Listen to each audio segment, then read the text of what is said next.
And I'm Cuthbert Langley. The Vatican has approved a new app for Catholics. But first, there could be more snow on the way. Addie Hampton is topside to tell us what we can expect tonight. Addie, what's going on outside? Yeah, thanks, Cuthbert. And I can tell you when it's going to feel like spring coming up a little bit later in the broadcast. Thanks, Addie. I'll definitely make sure to bring out my snow gear once again. I'll see you later, Cuthbert. A prejudice reduction workshop is being put on this Friday by the UGA Office of Institutional Diversity in honor of Black History Month. According to the UGA website, it will allow participants to learn about how they have been taught to think and act as members of racial, gender, and other identity groups. This is just one of many events being held on campus in honor of Black History Month. The university is also celebrating its 50th anniversary of desegregation. An iPhone may help you get closer to God. A new app approved by the Vatican is making confession a little easier. News Source reporter George Lopez says that the reviews are mixed. Michelle Obama was greeted with loads of hugs and sweet snacks during her visit to Burgess Peterson Academy in Atlanta this morning. Celebrating the one-year anniversary of the First Lady's Let's Move program to improve children's health, she visited the school to talk about healthy eating habits with the kids. Obama also traveled to North Point Community Church in Alpharetta to discuss better nutrition and reflect upon the program's accomplishments over the last year. Next, find out when you can get your hands on a Verizon iPhone. But as we head to break, enjoy the unique sound of Athens' favorite jam band, Widespread Panic. You may be able to help the Children's Healthcare of Atlanta just by filling up your gas tank. The local charitable group UGA Miracle is making it possible to help children's hospitals by filling up your car with gas. UGA Miracle's Top Off Your Tank fundraiser is on Friday at the Shell gas station at the Millage Avenue and Macon Highway intersection. UGA Miracle's executive director Beth Bettis says it is the first gas station presented today that she has ever heard of. Snow coming overnight, but thankfully temperatures could be warming up over the weekend. Addie Hampton will have your 5-day forecast after the break. And welcome back, everybody. Now we have Addie Hampton with a look at the weather. Addie, what's going on? Well, definitely snows on. Fraternity houses are on guard tonight. Good evening, I'm Liz Holmes. And early registration for pre-K programs begins today. Good evening, everyone. I'm Cuthbert Langley. UGA News Source starts now. Federal regulators seized 2 more banks in Georgia on Friday, according to the FDIC. This boosted the total number of banks in Georgia closings to 8 in just the new year. The largest bank to close, the American Trust Bank in Roswell and the North Georgia Bank in Watkinsville, were the 2 most recent banks to go down. The American Trust Bank deposit accounts have been transferred to the Renaissance Bank in Tupelo, Mississippi, while the North Georgia Bank accounts have been transferred to Bank South in Greensboro, Georgia. Customers of these banks can continue to deposit and access money using ATMs and debit cards. Protests in Egypt are causing gas prices to go up in the U.S. Prices have increased 2.5 cents nationwide. The national average gas price for a gallon of gas is up to $3.19 a gallon, according to AAA. The average in Atlanta is $3.04 a gallon. And the average price of 14 Athens gas stations was $2.99. Federal student financial aid can be taken away from any student who has been convicted of possession or sale of drugs. News Source reporter Katie Rains has more on the policy. 200 students who plan to attend pre-K in Clark County will be turned away. The best way to ensure your upcoming pre-K student has a seat is to register now. Pre-registration for the Clark County School District began today and will last until February 18th. There are only 820 seats available in the county's pre-K program, but more than 1,000 will apply.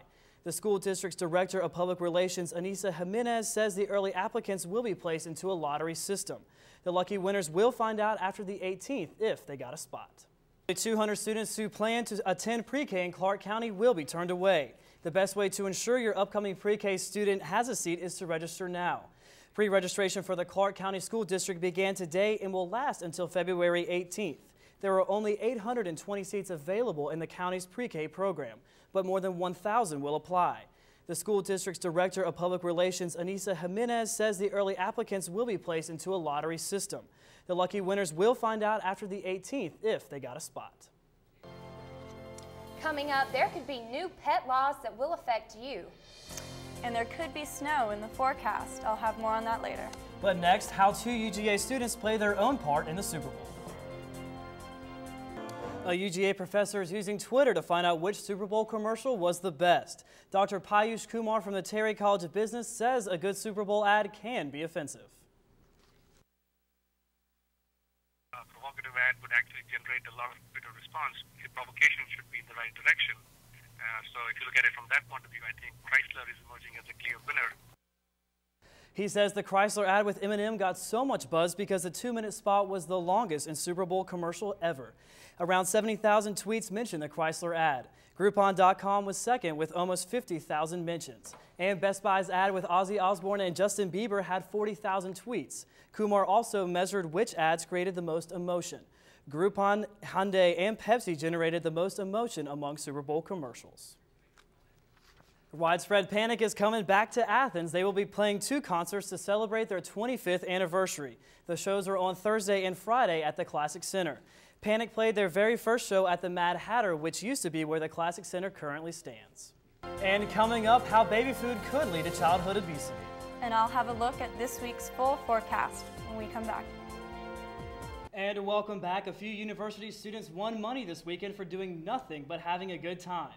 Anonymous is a Twitter character who tells students when and where they can win free money. On Saturday, the character promised to distribute $1,000 to students who are having the most fun at the Tate Center. Among about 100 students started dancing when they heard the music, and mystery people handed out packs of money to students. Geez, I wish I could have gotten some of that cash. I know, Liz. At this point, I think I'd do anything for $1,000. I feel you on that. Well, that's it for UGA News Source tonight. Thanks so much for watching. Big blizzard has moved away from the Midwest this afternoon, but that doesn't mean the problems have cleared away too. The Midwest is buried this afternoon hours after a major blizzard hit the area. Chicago received a record-breaking 13.6 inches of snow last night. O'Hare International Airport is closed until 4 a.m. Thursday. All 1,400 flights are canceled. Delta Airlines also announced that it has canceled nearly 1,200 flights today. In Oklahoma, cars are stuck. Some are even overturned. In Wisconsin, streets are covered. Some people who brave the weather are having a hard time walking. Wind gusts reached up to 40 miles per hour in some areas. Some are already calling this the storm of the century, even with 89 years left. Tonight, wind chills are expected to reach to -20 or even 30 degrees below zero. People have now stopped counting in inches and are now counting in feet. Well, thankfully, all that snow is staying away here in Athens. Currently, right now, it is 43 degrees and cloudy skies, but the major weather news of the day was the wind. Right now, winds are going west at 13 miles an hour, but they were gusting up to 21 miles an hour today, so that was kind of an issue. But now that weather advisory has been canceled. To go ahead and check out the regional radar right now, you can see that there was the line of storms that moved through last night. Thankfully, that is all now off the coast. But what we are watching is this line of storms that is forming up down here that may cause issues for the weekend. And speaking of this weekend, we're going to run right into tonight's lows. You can see that's going to be partly cloudy skies and an overnight low of 30 degrees, and the sun will set at 6 p.m. And around the northeast Georgia area, you can see that Athens will be at 31 degrees tonight, and then Gainesville will be at 38. For tomorrow, we're expecting mostly cloudy skies with a high of 49 and a low of 35, so it'll be kind of similar weather to today. And then also around the northeast Georgia area for tomorrow, like I said, Athens will be at 49, as will Gainesville. And then up towards Blairsville and Clayton, it'll be in the upper 40s. Here's a check at your 5-day forecast. As I said earlier, tomorrow will be similar weather to today, but then rain is moving in on Friday and Saturday. So if you look at those lows, it looks like they're right around freezing. So that could mean freezing rain and ice, but then all of that will clear away on Sunday in time for some excellent weather for the Super Bowl. Great grilling out weather. So it'll be a great day on Sunday. That should make the football lovers pretty happy for the Super Bowl, I think. Yeah, definitely. I think it'll be an awesome day for all of that.